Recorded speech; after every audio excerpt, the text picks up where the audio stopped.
Why does a quantum system sometimes stop changing when you check on it constantly, like a watched pot that never boils, and why can the same checking sometimes make it change faster?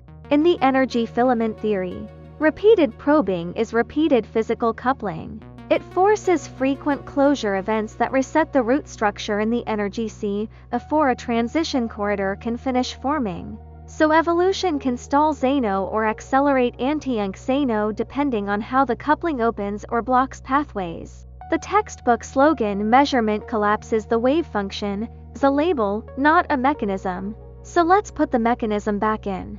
A transition is not a little coin flip happening at every instant. It's more like a process that needs time to build up a stable route through a medium. In this picture, the system's state is supported by a local sea state. And to leave that state, the system has to develop a coherent exit corridor, a structured path of allowed relays and phase accumulation, so that a new outcome can reliably complete as a closure event. That corridor building takes a characteristic time. Just like a bridge crew needs time to lay enough planks across a swamp before you can drive a truck over it.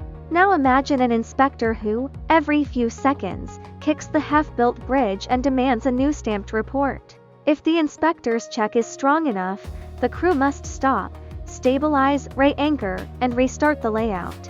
If the checks happen faster than the bridge can become usable, you never cross. You keep returning to the same starting shore. That is the Zeno effect. And the word "watching" is misleading because the inspector could be a photodetector, a stray molecule, a nearby electromagnetic mode, or a deliberately applied probe pulse. No mind is needed. The only requirement is that the interaction creates a robust record and therefore forces a fresh closure condition. This also explains why Zeno has a timing condition. If your probe interval is long compared to the corridor building time, the system has room to drift and transitions proceed normally. And it has a strength condition. A whispering weak probe that barely couples may not reset anything. It might just add a little noise.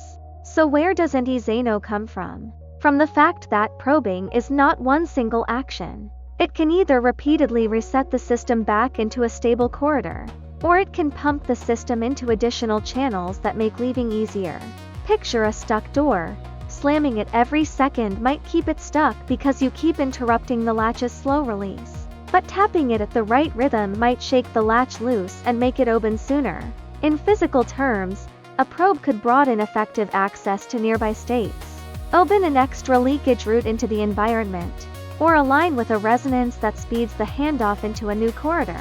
The same act interaction could be a brake or an accelerator depending on whether it mainly it anchors the old route or mainly offers a faster exit route. That's why anti-Zeno shows up when the probe cadence and coupling kernels match the system's own timescales and environmental spectrum. You're no longer checking, you're actively rewiring how transitions can complete. A good everyday analogy is the oven door. Opening it constantly can prevent a cake from rising, because you keep collapsing the temperature profile. But if your checks are actually bursts of hot air at the right moments, you can speed cooking instead of slowing it. Once you see measurements as contacts plus record making, Zeno stops being mystical philosophy and becomes controllable engineering, adjusting cadence and coupling. And you can freeze a state on purpose or push it to evolve faster on demand. Tap follow, share it on New Physics, Clear Universe.